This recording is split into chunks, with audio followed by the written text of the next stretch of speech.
Semana clave, podría titular un diario viejo. Es una semana clave en términos del prolongado, el extenso calendario electoral que tenemos en la Argentina. El sábado por la noche se van a cerrar las listas de candidatos a cargos electivos nacionales. Se van a develar varias incógnitas, qué va a hacer el oficialismo con la candidatura de Daniel Scioli, quién lo va a acompañar en la fórmula, qué va a pasar con la candidatura de Randazzo, qué va a pasar en la provincia de Buenos Aires, un distrito en el que la presidenta todavía no ha dejado en claro si va a jugar con un candidato, con dos o con tres candidatos, no queda claro cuál es su preferencia. ¿Qué más pasa esta semana? Hay elecciones el fin de semana en Mendoza y en Tierra del Fuego, y tenemos la incógnita de qué pasó en Santa Fe el domingo. Sí, un comentario más, entre paréntesis, que también se va a saber quién será el vice de Macri, ¿no? Exacto, sí, claro. Macri lo viene guardando in pectore, como habría dicho el presidente Menem en su momento de gloria, quién es su compañero de fórmula, pero no lo tenía tan in pectore. No. Me parece que se arrepintió Macri y todavía hasta hace pocos días no lo tenía definido. Tendrá que ver por lo que sucedió en Santa Fe, porque lo que ocurrió este domingo último en la provincia de Santa Fe, ¿cómo lo lees vos, Walter? Bueno, sorpresa, sí. ¿puede llegar a influir sobre el proceso electoral que viene? Esa es la gran pregunta, ¿cómo va a impactar en la candidatura presidencial de Macri? Hay que ver qué pasa con la elección no está definida. Se produjo el escenario que se había vaticinado, a pesar de que las encuestadoras no andan muy bien, no solamente en la Argentina, sino en varios lugares del mundo, lo demuestran las elecciones en Israel, las elecciones en Gran Bretaña, en Inglaterra. Se hablaba de un escenario partido en tres en Santa Fe, con una performance, la verdad, fuera de lo común del candidato Perotti, el candidato del Frente para la Victoria. Lo que llamó la atención es esta supuesta picardía del socialismo de darse como ganador, como hizo durante las PASO, ¿no? Con el antecedente reciente del mes de abril, con una diferencia de votos insignificante, para ponerle un término, ¿no? Hoy Lifshitz dijo que el resultado es inamovible. La pregunta es en qué se basa para decir eso, ¿no? Sí. No, en sus mesas testigo, como dijo el domingo. Sí. Ahora, del resultado del domingo, lo que a mí me da la impresión es que el común denominador con el resto de las elecciones que han venido sucediendo hasta ahora es que el oficialismo en las provincias donde ha perdido ha sido por un margen que no ha sido muy elevado. Hablas del kirchnerismo. Del kirchnerismo, así es. Sí, es verdad. Sí, ¿No coincidís? Si nos remontamos a la primera elección, que fue la de Mendoza. La de Mendoza sacó casi 40%. Fue una elección muy importante del kirchnerismo. Bueno, vamos a hablar de estos temas con Lorena Moscovich, que es profesora de Ciencias Políticas de la Universidad de San Andrés, también es doctora en Ciencias Sociales de la Universidad de Buenos Aires. Es una politóloga reconocida que nos va a ayudar a entender un poquito qué es lo que está pasando y si hay algún denominador común, como decía Ezequiel, en lo que va del calendario, en lo que queda del año, los próximos 6 meses. Nos presentamos y nos sentamos con Lorena.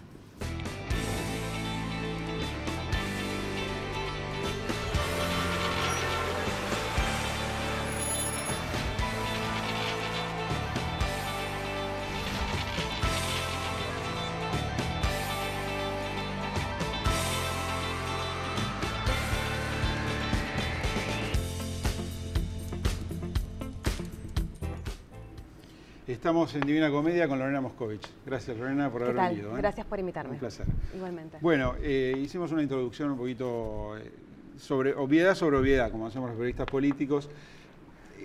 ¿Hay un denominador común en lo que va de las elecciones locales miradas desde una perspectiva nacional? A ver, vistas desde una perspectiva nacional, tendría que pensarlo un poco. Desde el punto de vista local hay una tendencia de algunos oficialismos a predominar, como es en el caso de Río Negro, como es el caso de Neuquén, Salta también. Sin embargo, lo que pasó en Santa Fe y bueno, también Chaco, ¿no? Por cierto, sí, donde esto favoreció al oficialismo, los resultados. Sin embargo, lo que pasó en Santa Fe varía un poco, ¿no? Nos aporta algunos ingredientes nuevos, sobre todo teniendo en cuenta que hasta ahora veníamos pensando en las PASO como una suerte de primera vuelta, luego de la cual la elección general se polarizaba y la gente tomaba partido. Entonces, realmente, ¿qué estás encontrando en Santa Fe de diferente entonces? Me parece que la novedad de Santa Fe precisamente es empezar a ver algunas particularidades que tienen las PASO, cuyos resultados todavía no conocemos porque es una reforma institucional relativamente joven y estas reformas tienen consecuencias en el mediano y en el largo plazo. ¿Te referís al comportamiento de la elección interna? Exactamente. En relación al resultado de la elección general. Exactamente. Cómo los votantes se posicionan frente a la PASO y luego frente a la general. En el caso de Santa Fe, a diferencia de otras elecciones, la tendencia cambió y no se polarizó. Y vemos que los votos de Barletta aparentemente fueron a Perotti, creando un virtual empate entre tres candidatos que yo no sé si tiene antecedente en la historia argentina. Claro, ¿sí? porque lo que esperábamos era que el ganador de las PASO se fortaleciera, como había pasado en el proceso electoral de hace 2 años, ¿no? Exactamente, y sin embargo eso no fue así. Quiere decir que las PASO está encontrando su propia dinámica. Todavía no sabemos cuál es la dinámica que va a tener las PASO. Bueno, la idea general que teníamos muchos, yo inclusive, que las PASO operaban como una suerte de primera vuelta, tal es así que uno ponía en cuestión el lugar del balotaje en el marco de las PASO entendidas o concebidas como una primera vuelta. Esta idea se ve contrastada con dinámicas locales específicas, como es el caso de Santa Fe, precisamente. Hay que recordar al televidente que en las PASO del CEL había ganado por más de 160.000 votos de diferencia a Lifshitz, y precisamente lo que dice Walter es que se esperaba que del CEL al menos superara esa performance en el domingo último. Es así. Sí. Del CEL llegó a su techo, en realidad, en la PASO, ¿no? Por lo que quedó demostrado el domingo. Sí, exactamente, porque no subió demasiado. Él fue el único precandidato por el PRO. El socialismo tenía 2 precandidatos. Lifshitz subió, pero tampoco es que subió un montón. Habrá subido 8 puntos, no tengo el dato exacto. Lo curioso fue cómo se fortaleció Perotti y que la elección no se haya polarizado. Porque la existencia de las PASO, bueno, por supuesto, las PASO más la general y en el caso de algunos distritos, más la general y la posibilidad del balotaje, lo que da es como muchas situaciones posibles, tanto para alianzas entre diferentes fuerzas políticas, como opciones para los electores. Claro. Y hasta ahora nosotros veíamos a los electores como pasivos frente a la oferta que las alianzas políticas le presentaban. Entonces los electores votaban y elegían en la PASO de una manera y luego se quedaban con los 2 ganadores y polarizaban. Y sin embargo esto en Santa Fe no fue así. Me parece que esta es la novedad más grande. Ahora, Lorena, volviendo a la pregunta inicial de Walter, ¿no pensás que tal vez un denominador común en estas elecciones en las distintas provincias que hubo hasta ahora ha sido el desempeño del oficialismo, que ha sido en un nivel alto o incluso donde ha perdido o ha sido por un margen no muy amplio? ¿No pensás que eso es un con el oficialismo te referís al Frente para la Victoria? ¿Al Frente para la Victoria? Sí.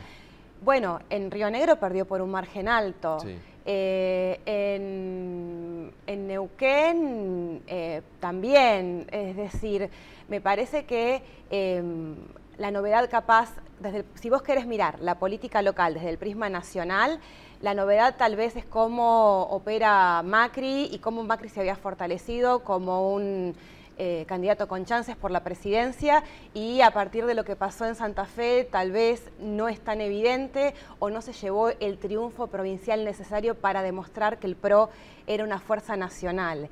No sé si tanto lo que pasa en las provincias puede ser explicado por lo que hace o no hace el gobierno federal.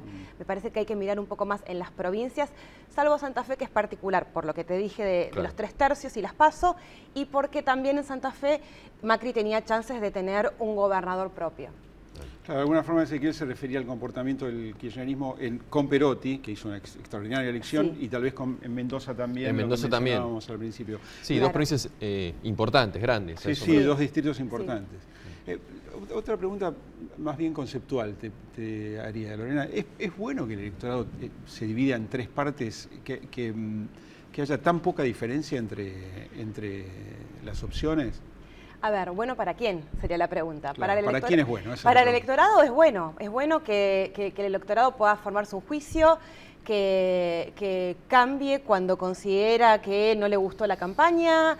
Hay algunas personas que opinan que el apoyo a Perotti es resultado de la campaña tan competitiva y hasta algunos dicen sucia entre la gente del socialismo y el PRO. Entonces, muy descalificadora de la figura del CEL. Exactamente. Una persona fuera de la política, ¿no? Sí, exactamente. Entonces, uno puede pensar que para el electorado es bueno. Ahora, para los gobernantes, ¿es bueno llegar al poder con tan bajo porcentaje de diferencia? La experiencia de Kirchner nos muestra que no solamente no es buena, sino que el gobernante, luego de llegar al poder, si tiene poca diferencia, o cuando Kirchner llegó al poder, que incluso fue perdedor porque no pudo revalidar su victoria en el balotaje, tiene que administrar los medios para asegurarse sus vasos de sustento. En Santa Fe, en caso que un no socialista llegue al poder, va a tener la legislatura en contra, porque se sabe que el socialismo es un claro ganador en la Cámara Legislativa. Entonces, para los gobernantes no necesariamente es bueno, para los votantes sí es bueno que expresen sus opiniones y que además estén pensando en una alternancia. La alternancia siempre es buena para la democracia, en mi opinión. ¿Cómo ves el escenario de cierre de listas que se presenta el fin de semana? Con las incógnitas que se abren en el oficialismo respecto a la provincia de Buenos Aires, fundamentalmente, y las candidaturas a presidente. Todo indica que la presidenta va a tener la primera y última palabra en la designación de los compañeros de fórmula, por empezar, ¿no? La presidenta ha sido muy exitosa en mantenerse en la cúspide del poder político y de la toma de decisiones sobre candidaturas, sobre estrategias políticas. Ella ahora deja el poder y tiene que decidir desde dónde va a participar en la Argentina que viene. La experiencia de Duhalde muestra que a veces poner un candidato no necesariamente te da las chances de tener un control sobre ese candidato. Más bien lo contrario. Exactamente. Yo creo que Cristina lo tiene presente y en ausencia de un puesto ejecutivo, bueno, una manera de pensarlo es Cristina se postula como candidata para tener algún lugar en el gobierno, en el próximo gobierno y así ejercer el poder en las sombras. ¿Vos crees en esa posibilidad? Yo creo Conociendo que sí. El personaje, ¿no?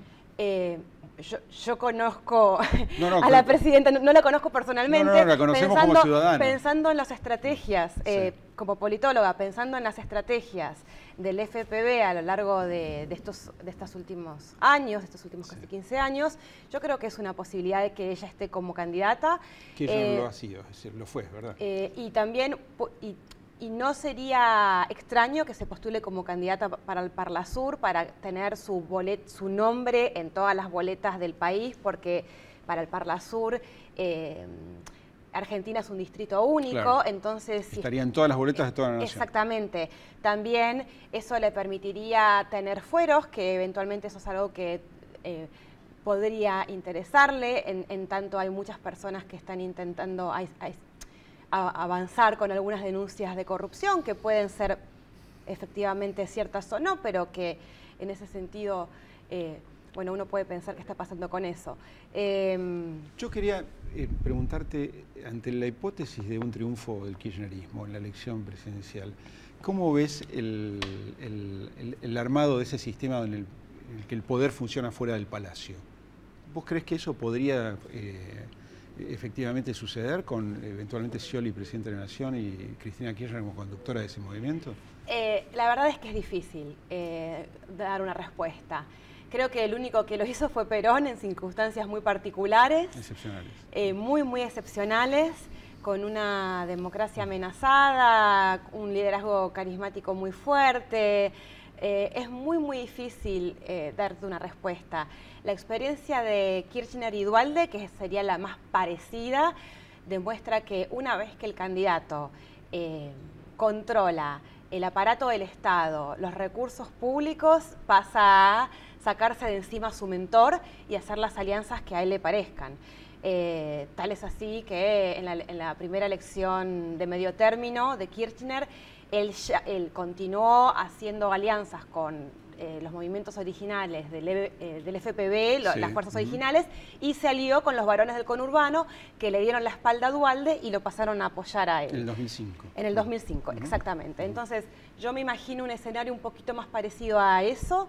De todos modos, yo no subestimaría la capacidad que tiene Cristina Fernández de Kirchner para construir apoyo político y para Empiezan a jugar los individuos también ahí, ¿no? Porque sí. Kirchner no era Duhalde, ni Scioli y tampoco Cristina. Son personajes bastante diferentes todos, ¿no? En el rol que ocuparían. Pensemos, por ejemplo, la situación de Scioli con Mariotto. En esa situación a él le pusieron el vicegobernador, disculpen.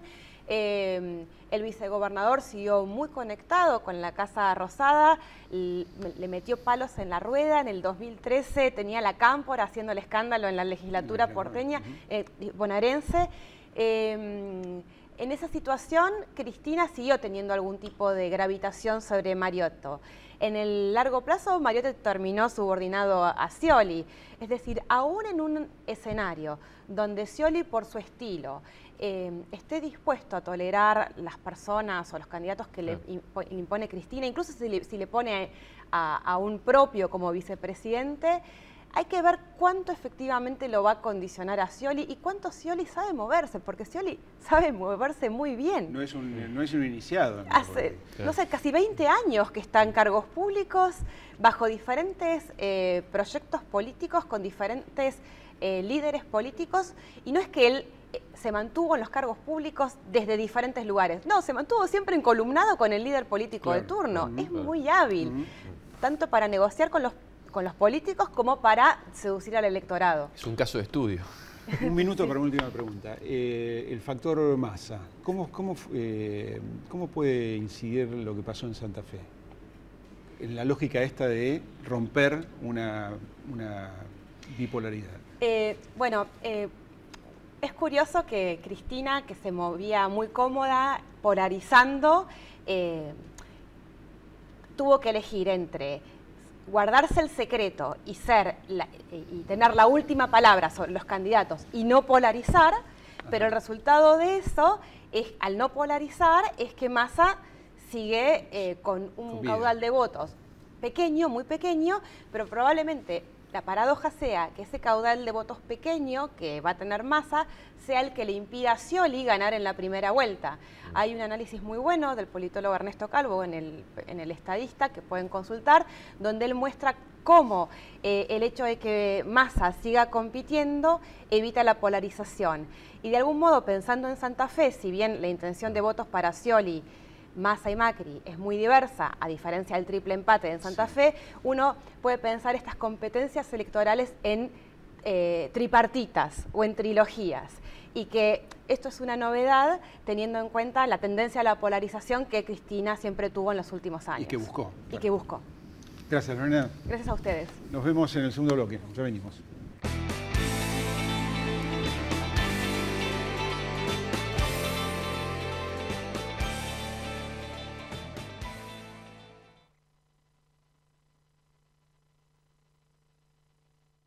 Crecer es brindar oportunidades. Crecer es motivar el desarrollo de la gente. Crecer es promover la cultura y el deporte. Queremos seguir creciendo junto a vos. Banco Ciudad. Te quiere ver crecer. 0822 20400. bancociudad.com.ar. Hay algo que con los años me quedó claro. Para llegar lejos necesitas la tranquilidad de tener todo asegurado y yo activo esa tranquilidad con Provincia Seguros. Hacé como Marcelo y confía en Provincia Seguros. Provincia Seguros, una empresa del Grupo Provincia. Gobernación Daniel Scioli. Vení, jugá, divertite. Aquí todos los días son especiales. En los casinos de la provincia de Córdoba, la diversión está asegurada. Desde la Lotería y Casinos de la provincia de Buenos Aires invertimos en salud, en educación, en infraestructura y también en desarrollo social. Buenos Aires, Gobernación Daniel Scioli. Pablo Picasso llega a San Martín. No te pierdas la muestra original de grabados de uno de los mejores artistas plásticos del mundo en el Museo Casa Carnacini, Pueyrredón 2720, Villa Ballester, hasta el 28 de junio. Busca los horarios y agenda de actividades en sanmartin.gov.ar o llama al 4847-5042. La entrada es libre y gratuita. Municipalidad de San Martín. Hay algo que con los años me quedó claro. Para llegar lejos necesitas la tranquilidad de tener todo asegurado y yo activo esa tranquilidad con Provincia Seguros. Hacé como Marcelo y confía en Provincia Seguros. Provincia Seguros, una empresa del Grupo Provincia. Gobernación Daniel Scioli. Red Social WOCRA. Compromiso solidario en beneficio del trabajador constructor. Aprende a votar en buenosaires.gov.ar/boleta electrónica o acércate a un centro de consulta. Cuidar la democracia es defender el futuro. Buenos Aires Ciudad. En todo estás vos.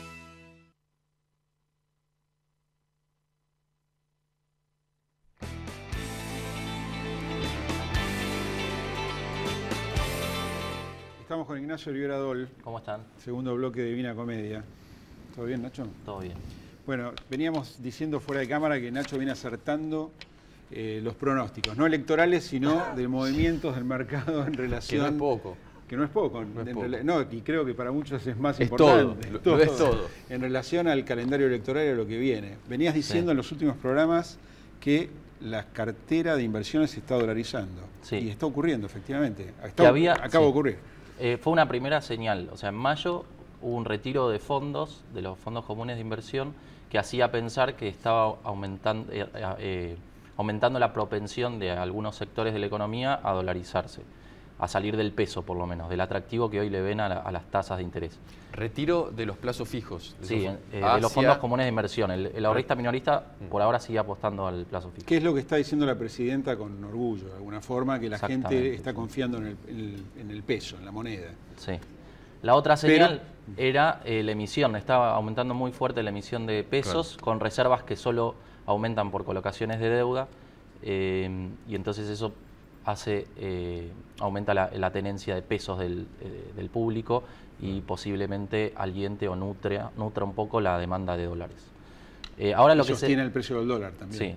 Ahora lo que está pasando, ya se ven como los primeros brotes de una dolarización en el mercado de capitales. En los últimos 4 días, los bonos en moneda extranjera mostraron subas sostenidas, o sea, no muy fuertes, pero sí una racha consecutiva con un volumen más importante incluso que las acciones. O sea, hoy ya los inversores están mirando los bonos en moneda extranjera como un sustituto de sus otras inversiones. Por eso mostraron subas de hasta 3% durante estos 4 días. Vimos un repunte del contado con liqui, que es el tipo de cambio que está implícito en algunas operaciones de arbitraje que hacen para sacar dólares del país. Un repunte en el dólar bolsa, que también es otro dólar implícito que está en operaciones que hacen para dolarizarse en el mercado local. Y obviamente los plazos fijos en este momento están frenados, o sea, sin mostrar subas muy significativas en el caso de las empresas. El aumento del precio de los bonos, Nacho, para explicar al televidente, es que aumenta la demanda y aumenta el precio de los bonos, ¿es así? Claro, exactamente. La gente está comprando él es el instrumento que encuentra el inversor hoy como para hacerse de dólares. Claro, como un sustituto. Un sustituto. Sí. Después, o sea, ¿qué es lo que está viendo el mercado? ¿Por qué pasa todo esto? Hoy los futuros de dólar, por ejemplo, los que se negocian en el mercado local, están mostrando que el central va a tratar de mantener una tasa de devaluación cercana al 16% anual hasta las elecciones. ¿Eso tendría un dólar en diciembre de cuánto? Ahora abajo de los 10 pesos. Pero que después de las elecciones, esa tasa de devaluación aumenta al 28% anual. ¿Con este mismo gobierno? Sí, incluso es una señal que está dando el Banco Central. Sí. Entonces, ¿por qué el ahorrista o las empresas se van a quedar en pesos hasta las elecciones? Obviamente, si ven que la tasa va a ser superior a la inflación o más o menos parecida a la inflación yendo al dólar, o sea, no tienen incentivos para quedarse en pesos.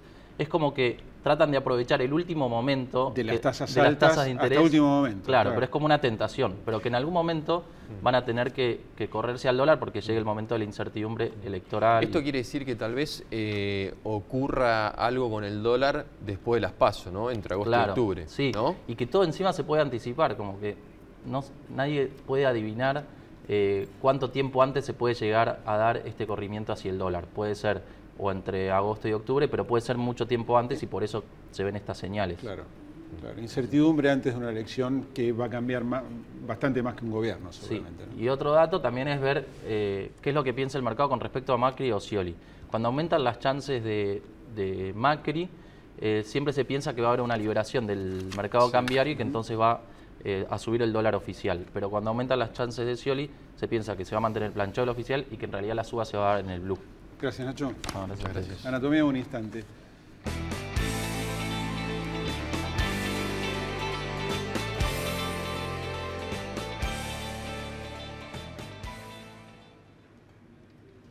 ...16 de junio de 1955, 60 años se cumplen hoy. Uno de los hechos más delirantes, por ponerle un calificativo entre tantos, de la historia política moderna en la Argentina, el bombardeo de la Plaza de Mayo.